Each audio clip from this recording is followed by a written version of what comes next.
할렐루야. 오늘 이 새벽에 하나님의 평강과 축복이 여러분의 삶에 함께 하시기를 주님의 이름으로 축원합니다. 오늘 사도행전 4장 1절부터 37절까지 말씀으로 한 마음으로 기도하라, 한 마음으로 기도하라, 이런 제목으로 말씀의 은혜를 나누고자 합니다. 사람은 누구나 옳은 소리 듣는 것을 좋아하지 않는 것 같습니다. 누군가를 생각해서 어떤 사실에 대해서 진솔하게 이야기했다가 낭패를 본 경험을 누구나 가지고 있을 것입니다.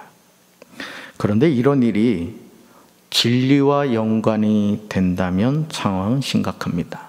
일상적인 삶에 대해서 또는 신앙생활에 대해서 담임 목사가 또 우리 전도사님들이 또는 장로님들이 성도들에게 어떤 얘기를 했을 때, 또는 속회 인도자가, 또 속장이, 또 선교회 회장이, 교회 학교에서도 마찬가지겠죠.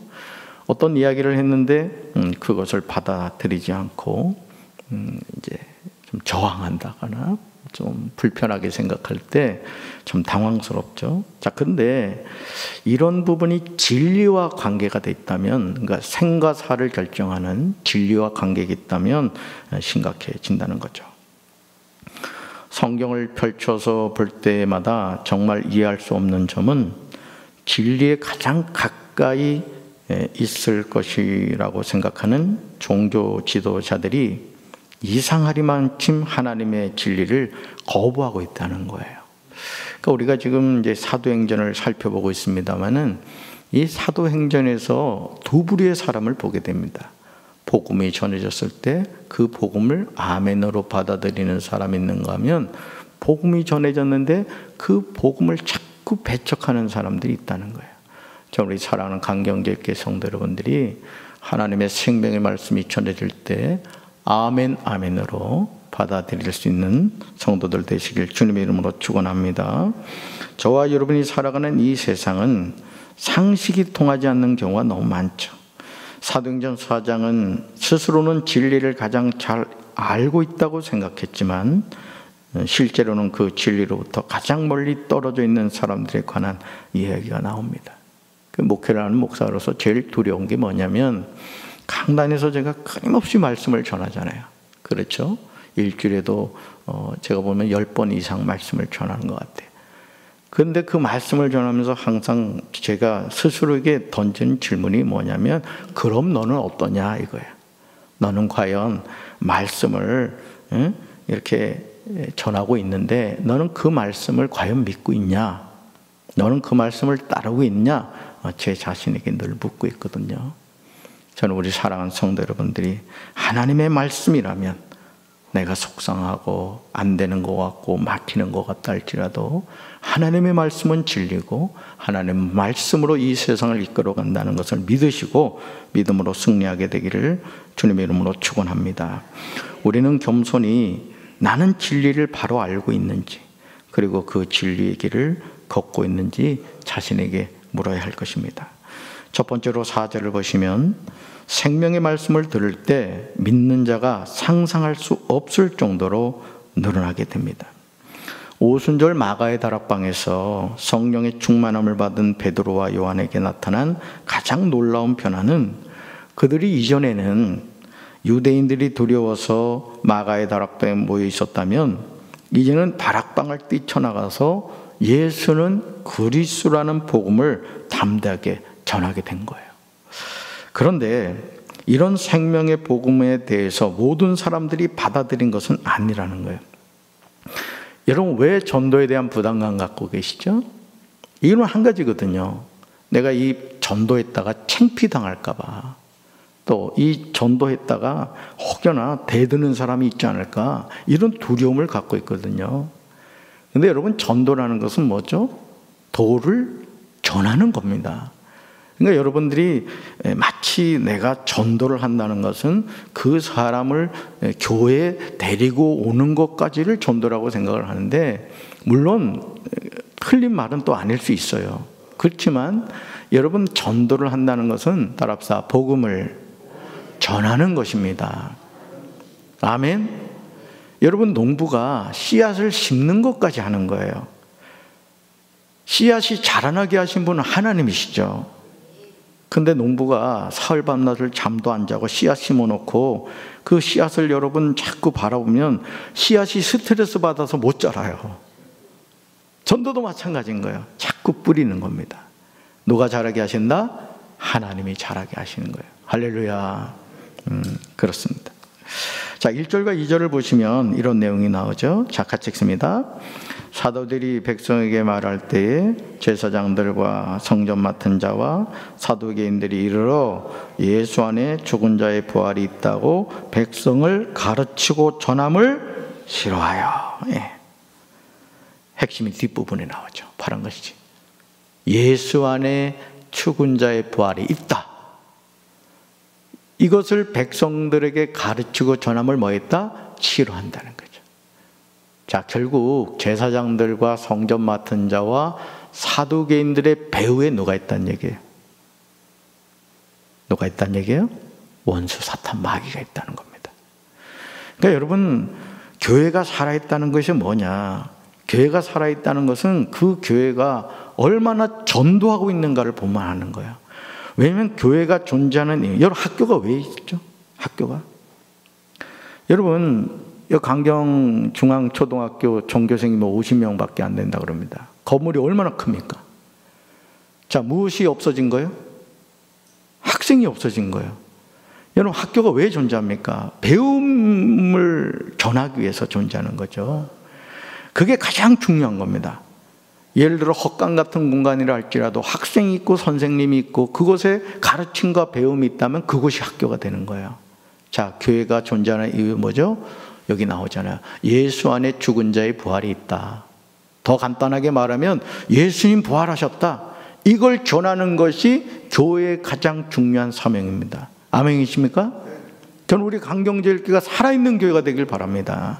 우리 성도들이 그 살아있음을 증거하는 복음의 일꾼들이 되기를 주님의 이름으로 축원합니다. 여러분, 지금 사도들이 백성들에게 전하는 내용이 뭐죠? 그것은 예수 안에 죽은 자의 부활이 있다는 사실을 백성들에게 가르치고 전하는 거예요. 그런데 당시 종교 지도자들이라고 하는 제사장, 성전 맡은 자, 사두개인들이 예수님의 부활에 관한 진리를 전하는 것을 싫어했던 거예요. 정말 이상하죠? 자, 심지어 3절을 보시면 사도들을 잡아서 이튿날까지 가두어둡니다. 그들은 하나님의 진리를 대적할 뿐 아니라 진리를 전하는 하나님의 사람들을 핍박하고 있는 거예요. 그런데 4절을 보시면 이런 상황에서도 하나님은 놀랍게 역사하십니다. 여러분, 하나님은요, 제한받지 않고 일하심을 믿으시길 바랍니다. 그럼요, 하나님이시거든요. 그러니까 여러분, 오늘 우리가 하나님의 어떤 자녀로 살아갈 때 하나님의 일하심을 볼 수 있는 영의 눈이 열려야 할 줄로 믿습니다. 한 해는 이제 저희 시골 고향에 농사 짓는다고 했잖아요. 농사를 짓는데 세상에 말이죠, 우박이 이 엄지손가락보다 더 큰 게 그냥 쏟아져 내린 거예요. 그래서 전화를 했는데 세상에 아주 초상이 났어요. 초상이 아주 형도 그냥 낙심해가지고, 그리고 저희 어머니도, 이 어머니들의 은사 가운데 하나가 근심의 은사가 있어요. 자식 걱정, 그냥 그래요. 이 어머니들이 그런 것 같아요. 보면 10달 동안 자녀를 품고 계셔서 그런지 몰라도, 저도 16년 동안 부목사 생활할 때 어머니한테 전화를 드리면, 아유, 우리 사무엘이 빨리 담임 목회 나가야 되는데, 이게 노래였어, 노래. 그게 어머니 마음이죠. 그 전화를 했는데 그렇게 됐다는 거예요. 그럼 제가 어떻게 되겠습니까? 목사가 같이 거기서 그냥, 아유, 큰일 났네요. 어떻게 해요? 하나님도 무심하시지. 목사가 그럴 수는 없잖아. 그래서 제가 그랬죠. 형, 엄마, 걱정하지 마세요. 더 잘 될 겁니다. 아멘 한 자에게 복이 싫잖아. 근데 믿어집니까 그게? 사실 제 마음 한켠에도, 하나님 참 우쭈자고 그러셨냐고 막 원망이 여기까지 올라오더라고요. 그래도 아주 믿음의 선포를 막 했어요, 제가. 근데 여러분 아세요? 그의 농사가 달들보다 더 잘 됐습니다. 제가 큰 소리 쳤죠. 보라고. 하나님이 신실하시다고. 하나님이 그래도 목회하는 아들의 그 권위를 세워주시더라고요. 오늘 우리 삶에도 마찬가지인 줄로 믿습니다. 저는요, 4절의 역사가 강경제 있게 일어나게 되길 주님 이름으로 축원합니다. 자, 4절 같이 읽어볼까요? 말씀을 듣는 사람 중에 믿는 자가 많으니 남자의 수가 약 5천이나 되었더라. 아멘. 남자의 수가 약 5천이나 되었다고 누가는 기록하고 있어요. 그렇다면 어떻게 이토록 많은 사람이 믿는 자가 된 것일까? 자, 사도행전 2장 41절에 이와 동일한 상황이 기록되어 있습니다. 자, 같이 읽어봐요. 그 말을 받은 사람들은 세례를 받음에 이날의 신도의 수가 3천이나 더하더라. 아멘. 이 사도행전을 보면 교회 부흥이 몇십 명, 몇백 명이 아니에요. 천 단위로 놀아요. 천 단위로. 우리 강경제일께도 이런 은혜가 임하게 되길 주님 이름으로 축원합니다. 하나님이 역사하시면 되거든요. 하나님이 역사하시면. 베드로의 오순절 설교를 듣고 신도가 된 사람의 수가 3천이나 더했대요. 사도들의 말씀을 들은 사람 중에 믿는 자가 많았는데 남자의 수가 약 5천이나 되었답니다. 그런데 이런 놀라운 일이 일어난 바탕이 같아요.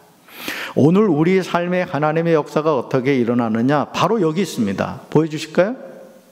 말씀을 들은 사람 중에, 자, 사도행전 4장 4절 상반절이에요. 그 말을 받은 사람들은 사도행전 2장 41절 상반절이에요. 여러분, 하나님의 말씀을 들을 때 신도의 수가 많아졌고 믿는 자가 많아진 거예요. 오늘 우리 삶에 하나님의 역사가 언제 일어나느냐? 하나님이 말씀으로 천지를 창조하셨듯이 하나님의 말씀을 믿고 순종할 때 하나님의 역사가 오늘 우리 삶에 일어나게 됨을 믿으시길 바랍니다. 오늘도 이런 역사는 동일하게 일어나요. 아멘. 자, 두 번째 12절이에요. 다른 이로서는 구원을 받을 수 없음을 기억하고 예수님만을 따라가야 합니다. 사도들을 통해서 예수님을 믿는 자들이 기하급수적으로 늘어나자 관리들과 장로들과 서기관들이 예루살렘에 모였어요. 비상이 걸린 거예요. 대제사장 안나스와 가야바와 요한과 알렉산더와 대제사장의 문중이 다 참여했습니다. 자, 그리고 사도들에게 묻죠. 너희가 무슨 권세와 누구의 이름으로 이 일을 행하느냐? 자, 이들의 질문에 대해서 베드로가 성령이 충만하여 대답합니다. 이전에는 볼 수 없었던 베드로의 담대함이죠. 무엇이 이렇게 한 것일까? 8절에 나오듯이 베드로가 성령이 충만하였기 때문입니다. 성령이 충만하면 진리를 가르쳐 주십니다. 예수님이 제자들에게 말한 모든 것을 생각나게 하신다고 요한복음 14장 26절에서 말씀하셨습니다. 자, 성령이 함께 하실 때 기억나는 거예요. 말씀이 기억나는 거예요. 그리고 그 말씀을 선포하는 거예요. 선포된 말씀에 하나님의 능력이 나타나는 거예요. 할렐루야. 베드로의 대답은 이 세상의 그 어떤 구변으로도 이길 수 없는 논리 정연함이 있었습니다. 자, 그러면서 12절에서 베드로는 복음의 핵심을 정말 감동적인 대답으로 하고 있죠. 우리가 반드시 암송해야 될 말씀입니다. 같이 읽습니다. 다른 이로서는 구원을 받을 수 없나니 천하 사람 중에 구원을 받을 만한 다른 이름을 우리에게 주신 일이 없음이라 하였더라. 아멘. 예수 그리스도에 대해서 이토록 명확하게 대답하고 있는 성경 구절은 없을 것입니다. 사실 이 대답은 베드로 자신의 생각이나 대답이라기보다는 성령님이 그의 마음과 입술을 주장하신 것이라고 보아야 합니다. 베드로가 예수님에 대해서 이렇게 분명하게 정의한다는 것은 정말 놀랍죠. 베드로의 대답에 오히려 당시 종교 지도자들이 당황합니다. 자, 13절과 14절과 16절을 보시면 그런 내용이 나오죠. 우리 같이 읽습니다. 그들이 베드로와 요한이 담대하게 말함을 보고 그들을 본래 학문 없는 범인으로 알았다가 이상히 여기며 또 전에 예수와 함께 있던 줄도 알고 또 병 나은 사람이 그들과 함께 서 있는 것을 보고 비난할 말이 없는지라. 이 사람들을 어떻게 할까? 그들로 말미암아 유명한 표적 나타난 것이 예루살렘에 사는 모든 사람에게 알려졌으니 우리도 부인할 수 없는지라. 아멘. 당시 종교 지도자들은 사도들을 우습게 알았습니다. 왜냐하면 배움도 짧고 자랑할 만한 것이 없었거든요.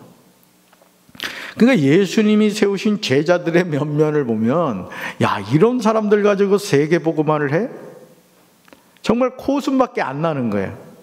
여러분, 하나님이 쓰시는 사람이 물론 뭐 잘나고 똑똑하고 훌륭하면 좋겠지만은, 근데 하나님은 그런 거 가지고 쓰지 않는다는 거예요. 하나님은 누구를 쓰시느냐? 하나님의 영인 성령에게 붙잡힌 사람. 저는 우리 강경제일교회 성도 여러분들이 다 성령 충만하셔서 하나님께 쓰임받게 되길 주님의 이름으로 축원합니다. 육신의 생각은 사망이요, 영의 생각은 생명과 평안이니라. 아멘. 하나님은요, 영의 사람을 쓰시는 거예요. 그래서 우리 육신의 혈기가 죽어야 됩니다. 가정에서도 그러잖아요. 혈기 잘 부리는 남편 같이 살면 힘들어요, 아내가. 저도 조금 있거든요. 조금 있어요, 조금. 우리가 주님의 일을 함에 있어서 마찬가지입니다. 막 혈기 부리지 마세요. 내 생각대로 안 된다고 말이죠. 이러면 안 돼요. 하나님은 합력해서 선을 이루는 거예요. 왜? 우리가 하는 모든 일이 하나님의 기쁨 돼야 되잖아요. 잘 되는 게 중요한 게 아닙니다. 하나님의 일은 잘 되는 게 우선이 아니라 하나님이 기뻐하는 일을 해야 되는 거예요. 아멘. 자, 그런데요, 성령 충만하여 공회 앞에서 말하는 베드로의 모습을 보고 이상히 여긴 거예요. 또 그들의 눈앞에 나타난 성전 미문에 앉아있던 이 척추장애인의 회복됨에 대해서 비난하는 말이 없는 거예요. 왜? 이 증거가 있으니까요. 부인할 수도 없었던 거죠. 자, 결국 이들이 선택한 방법이 뭡니까? 17절로 18절에 그 내용이 나와요. 결국 마귀가 오늘 한국교회를 이 코로나19를 통해서 옥죄고 있는 게 뭔지 아세요? 어제도 오늘 뉴스에 봤더니 저희 영남 쪽이죠. 3,500명인가 모이는 교회 확진자가 14명이 나왔다고 아주 시설 폐쇄 명령을 내리고 노란 스티커를 갖다 붙이더라고요. 정말 이 문재인 정부 회개해야 됩니다. 제가 볼 때는. 감히 교회를 폐쇄합니까? 여러분 기도해야 돼요. 아멘. 물론 이해합니다. 왜 그런지는 이해를 해요. 그러면 여러분, 정부 종합청사에서 확진자 14명 나왔다고 그렇게 하는 행동합니까? 정말 저는 이 민족을 위해서 기도하는 사람이지만은 정말 이 정부가 하는 많은 행동들 가운데 하나님 앞에 회개해야 될 일들이 너무 많아요. 여러분 기도하시기 바랍니다. 할렐루야. 자, 보세요. 이게 마귀가 하는 일이에요. 결국 이 코로나19를 통해서 여러분이 이 영적 배후를 보셔야 된다고요. 자, 같이 읽습니다. 이것이 민간에 더 퍼지지 못하게 그들을 위협하여 이후에는 이 이름으로 아무에게도 말하지 말게 하자 하고 그들을 불러 경고하여 도무지 예수의 이름으로 말하지 말고 가르치지도 말라 하니. 아멘. 당시 종교 지도자들은 사도들을 위협합니다. 그리고 제자들을 불러 경고해요. 자, 이들이 가장 두려워하는 것이 무엇인지를 기록하고 있는데 바로 그것이 예수의 이름으로 말하는 거예요. 즉 원수 마귀는 우리가 예수 이름으로 말하고 가르치는 것을 가장 싫어합니다. 이런 위협과 경고에 베드로와 요한은 담대하게 대답합니다. 저는 이 정부가 오히려 이 코로나19 앞에서 한국 교회를 향하여 목사님들을 청와대에 초청하고 이렇게 얘기를 하면 좋겠습니다. 목사님들, 우리 조국 대한민국을 위해 기도해 주십시오. 물론 그러는 가운데 코로나 확진자가 나올 수 있을 겁니다. 걱정하지 마십시오. 그런 건 대통령이 제가 책임지겠습니다. 정말 어느 때보다도 이 민족이 지금 위기입니다. 목사님들 기도해 주십시오. 성도들에게 기도하라고 요청해 주십시오. 이렇게 얘기해야 되지 않겠습니까? 그런데 교회를 폐쇄합니까? 배후에 뭐가 있다고요? 여기 17절과 18절. 이들은 몰랐을 거예요. 이 종교 지도자들은 자신의 배후에 원수 사탄 마귀가 역사하고 있던 것을 몰랐던 거예요. 오늘 우리가 영적으로 이 시대를 분별해야 될 줄로 믿습니다.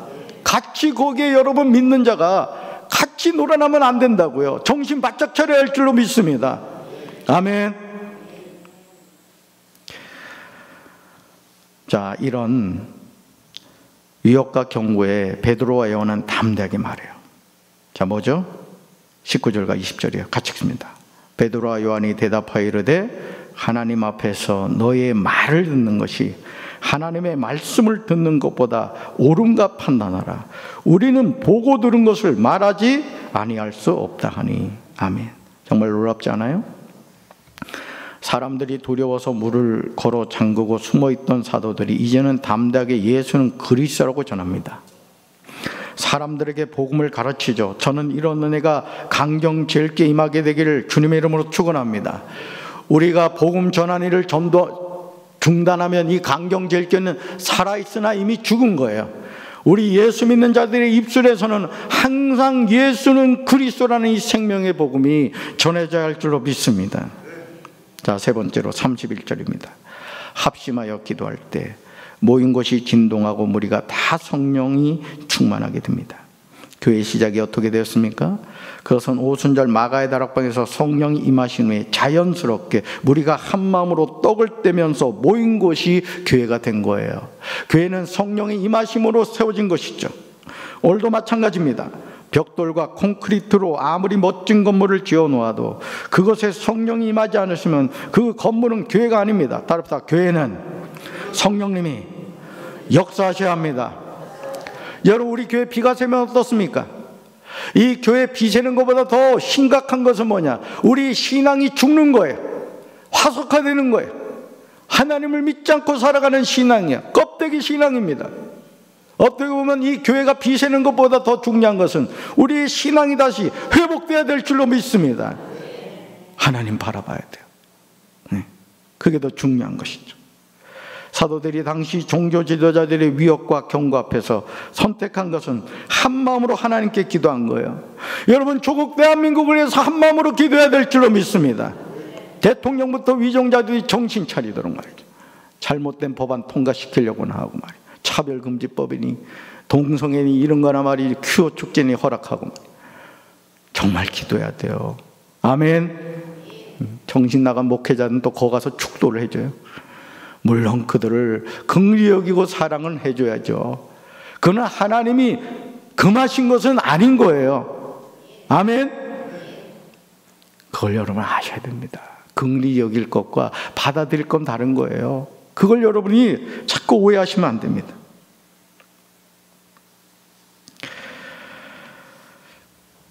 여러분, 사도들의 기도 내용 하나하나가 정말 감동적이지 않습니까? 지금 이들이 기도하는 내용의 핵심은 자신의 안위나 자랑을 구하는 게 아니에요. 담대히 하나님의 말씀을 전하게 하여 달라고 기도합니다. 병을 낫게 하는 것도, 표적과 기사가 나타나는 것도 오직 목적은 한 가지예요. 바로 이거죠. 오직 예수의 이름으로. 이거 예수 이름. 예수의 이름으로 이루어지는 거예요. 사도들이 이런 기도에 하나님이 어떻게 감동하지 않으시겠습니까? 자, 31절 보시면 하나님의 놀라운 응답이 나옵니다. 저는 우리 강경제일교회가 이런 교회가 돼야 된다고 믿습니다. 자, 같이 읽습니다. 31절. 빌기를 다음에 모인 곳이 진동하더니 무리가 다 성령이 충만하여 담대히 하나님의 말씀을 전하니라. 아멘. 오늘 이 새벽에 우리가 합심하여 기도할 때 이 빌기를 다음에 이 예루살렘 성전이 진동하고 우리 모두가 다 성령이 충만하여 담대히 하나님의 말씀을 전하게 되길 주님의 이름으로 축원합니다. 저는 이런 역사가 강경제일교회 모든 예배 매 순간 나타나게 되기를 주님의 이름으로 축원합니다. 한 마음으로 기도할 때 모인 곳이 진동했어요. 우리가 다 성령이 충만하였고 이것으로 끝이 아니었어요. 성령 충만의 최종 목적은 하나님의 말씀을 전하는 겁니다. 전도하는 거예요. 전도하는 거. 제가 월삭 축복 새벽 기도에 여러분들이 봉헌한 봉투를 다 읽어봤어요. 어떤 분이 전도하게 해달라고 그러더라고요. 전도하게 해달라고.